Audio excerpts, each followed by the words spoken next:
खोए हुए प्यार को पाने के लिए, अपनी जिंदगी को बचाने के लिए अहम आज लाख मिन्नतें कर रहा है।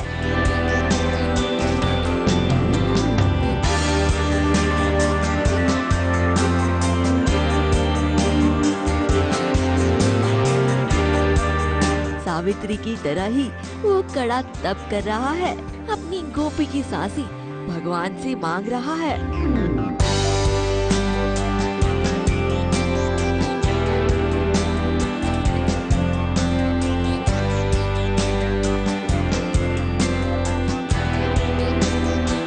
तो वहीं कोकिला भी अपनी गोपी बहू के लिए महामृत्युंजय का जाप कर रही है, चाहे ऐसे हो या वैसे, किसी भी वजह से बस गोपी बहू बच जाए। हम मृत्युंजय जाप कर रही है कोकिला मोदी, और ईश्वर से यही प्रार्थना करती हूँ, भोलेनाथ शिव शंकर से, कि मेरी प्यारी गोपी बहू बस जो मृत्यु के द्वार पर खड़ी है वो फिर से अपने पैरों पर खड़ी हो जाए, क्योंकि वो मेरे प्राण है, मेरा जीवन है, और मेरी गोपी बहू के बगैर मैं जीवित नहीं रहूँगी। तो जैसा कि आप देख रहे हैं कि हवन कुंड है, और हवन कुंड में मैं बस तैयारी कर रही हूँ। ये घी है, घी की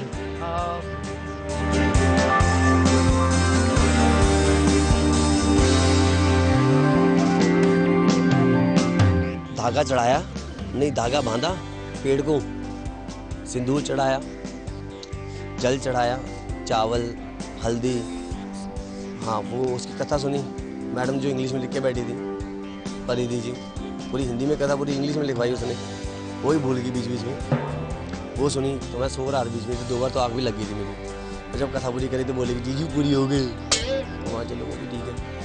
तो वो सुनी, उसके बाद फिर मैं अपने रोना धोना करके बिगला, वही डायलॉग मारे 4, और बस मज़ा तो आया। अपने किरदार को जब नया रूप दिया जाए तो हर कलाकार को मजा आता है, लेकिन यहाँ ऑन स्क्रीन में हमें भी एक नया बदलाव नजर आया, वो भी माँ बेटे के रिश्ते में, यानी कोकिला और अहम के रिश्ते में। कौन अहम?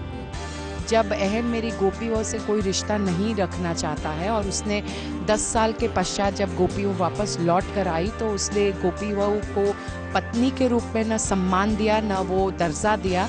तो आज यदि आप मुझसे पूछते हैं कि अहम वहाँ है या अहम यहाँ है, मुझे इससे कोई सरोकार नहीं है, क्योंकि तो मैं अहम को नहीं जानती हूँ।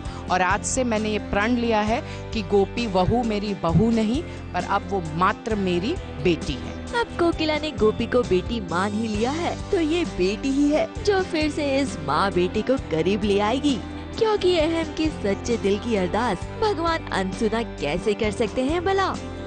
बस हे भगवान, मेरी गोपी बहन को मेरी गोपी बहू को, हमारी गोपी बहू को जिंदा कर दे। बस ऐसे भागते हुए जैसे मिल्खा सिंह होता है, अभी जैसे बेड़े पड़ गए ना, बचा तो ऐसे आ गए। अहम जी,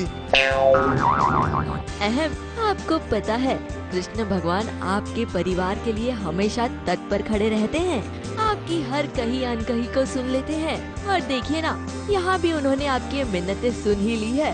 आपके इस वट सावित्री के व्रत के बाद आपकी गोपी वापस लौट आएगी, जो सीन आपने ठीक 1 दिन पहले शूट किया है।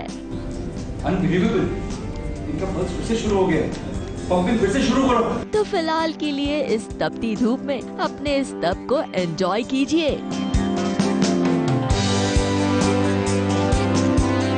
मुंबई से वंदना शुक्ला की रिपोर्ट।